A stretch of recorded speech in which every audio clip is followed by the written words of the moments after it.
people, joins us right now. Ben McDonald. Benjamin, what's up, my man?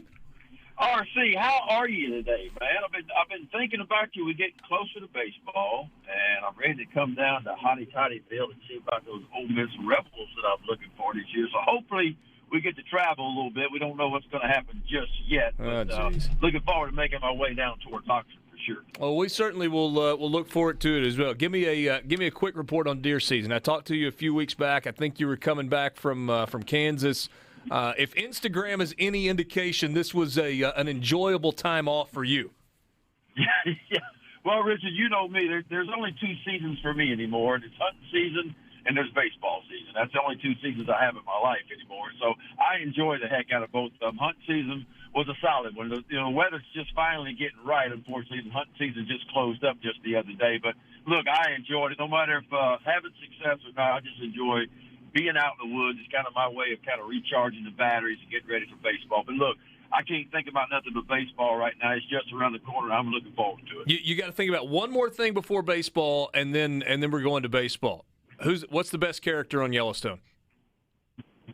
Oh, my gosh, that's a tough question. But, I'm a big fan of all of them, but the bouncer guy, I like John Dutton and all of them, but Rip is probably, I think everybody wants to have a little bit of Rip in them. The guy just is going to go thump somebody every now and then, and so probably Rip's my favorite dude. Yeah.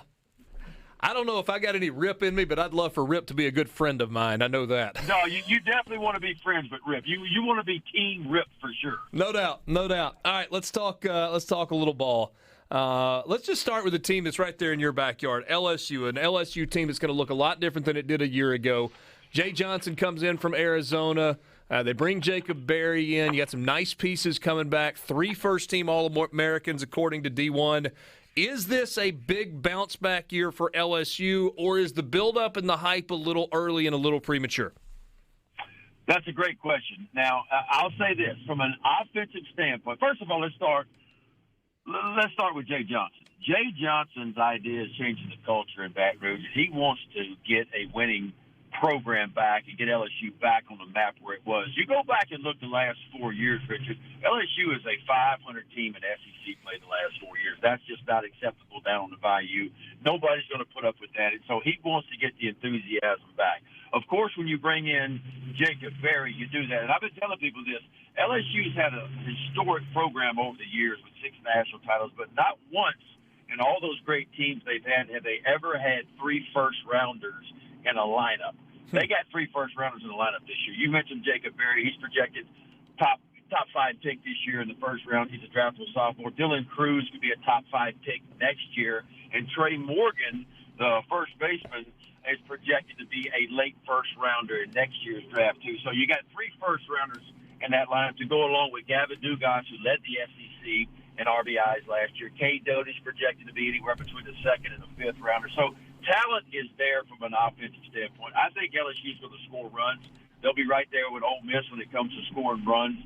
The question mark for LSU is, and look, I think the question mark around the league in the SEC is I don't think the pitching right now on paper is as strong across the board as it was last year. So the big question mark for LSU is, do they have enough pitching? Can the pitching begin to match some of that offense? If it does and some guys step up, there are some new pieces. Yeah, I could see LSU being an Omaha team, but the big question mark is the pitching at this point. And, the thing for me that's interesting about maybe the idea of the pitching being down, it's like on paper, we just don't know going into the year.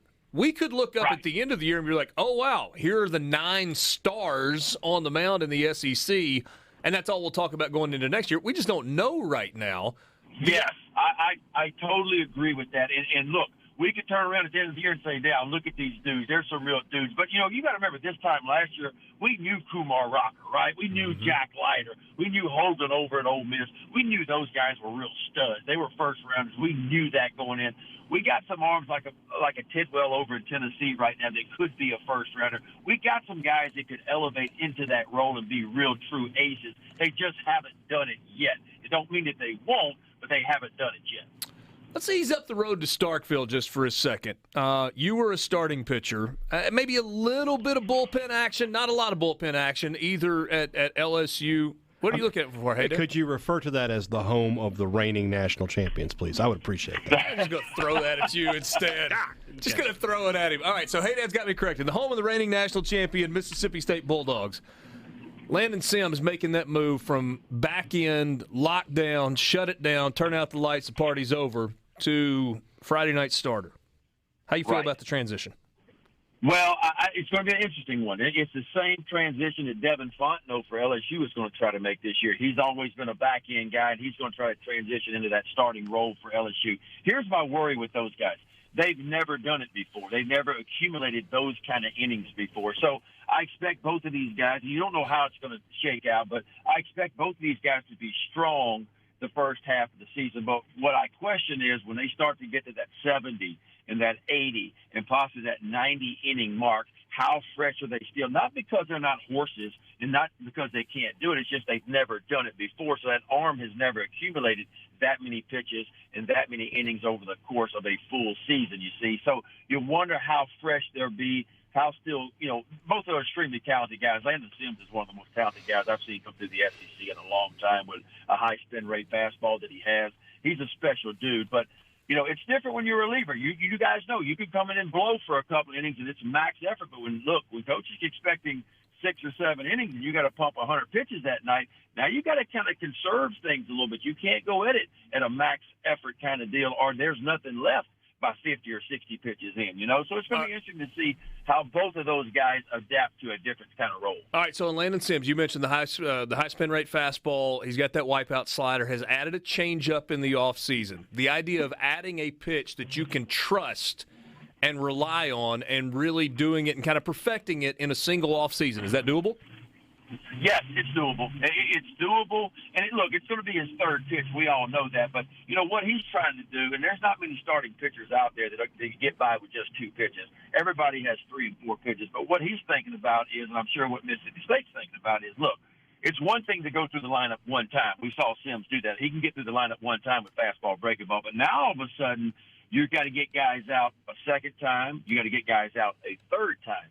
So he wants to have a little bit of something different to show him, a little bit of wrinkle to get him off the fastball, even to put that thought in those hitters' mind. He may throw me that 2-1 changeup like he threw me the last time, only makes the fastball and the slider that much better. So I think it's a good move for him. I don't know if you can perfect it, but you could call it a serviceable pitch for sure. But look, everybody's different, and I remember I picked up a forkball really quick, and it became a pitch for me right away. So, depending on how comfortable he is with that pitch, we'll find out soon. If he starts throwing a lot of those changeups early, we know he's got a ton of confidence in it. Mike Bianco's team in Oxford, there are a lot of years where he's had dudes coming back. But how about a lineup where he gets Chatagnier, Gonzalez, Elko, Graham, Dunhurst, McCants, Bench, and then a couple of new pieces that they really like all back in one season? Yeah. Look, it's scary. It's going to be scary. When you face Ole Miss this year, it's going to be scary. I'm just telling you because, it's like you said, it's not very often you get everybody back. I think I read somewhere the top 12 bats on the team came back. I'm like, how does that happen? But look, when you talk about Elko, what he did last year was not even human-like. That dude stays healthy. Everybody's kind of writing him off. I don't see him on any preseason All-American list that I've been looking at. But I'm telling you what, this guy, because he has protection in that lineup like some of the LSU hitters do, he can have a giant season. Gonzalez, to me, is one of the most complete players I have ever seen. He came into the league like Trey Morgan did, like Dylan Cruz did last year, and just said, yeah, I know I'm a freshman, but guess what? I'm one of the best players in the country, by the way, and he showed it last year. You put him in there with Dunhurst, who I love behind the plate. Defensively, he is as good as anybody. And you talk about Chatagnier up the middle, they're going to be very strong. And don't forget about Kevin Graham. He just kind of sits back, staring in the back, and he says, yeah, you just worry about Elko and Chatagnier and Gonzalez and Dunhurst and keep throwing me those fastballs, and I'm going to hit about 20 homers this year. That's what he's going to do, So it's a deep lineup. I think Ole Miss has some of the same concerns like LSU has, like State has, and others is, can that pitching hold up enough, But Mike Bianco, and I've said this 1,000 times, and I don't say it because he's a friend and he's a teammate, an ex-teammate of mine. I say it because he is as good as anybody with developing pitchers and getting guys that you don't even think are going to be on a radar, and all of a sudden they end up being big pieces for you when it matters the most. Yeah, that's kind of been one constant in his 22 years. They pitch it. I mean, it's not always as dominant as it is in other years, but they always pitch it with success. Putting you on the spot here. We got 30 seconds until we go to a break. If I said you have to pick the winner of the SEC and you have to do it on February 2nd, who would you feel most comfortable picking? God, that's a great question. And look, you could be wrong on so many levels here, but look, it's hard for me to get away from Arkansas right now. Arkansas, I think defensively is one of the better defending teams in the league right now. I think they have enough pitching with Paulette and others, and I love their offense. They got some real dudes in that offense right now. So if you got to put me on the spot right now, I'm hard to get away from Arkansas because I think they're playing with a little bit of a chip on their shoulder because they have one of the most dominant seasons that we've seen in a long time in the SEC last year, but yet they fell short and couldn't make it out of their own super regional. So I think that team's going to be hungry and it's going to be strong this year. But don't forget about Ole Miss, don't forget about LSU, and don't forget about State. I will say that for sure. You're the best, Ben. Thanks so much for the time. Good talk.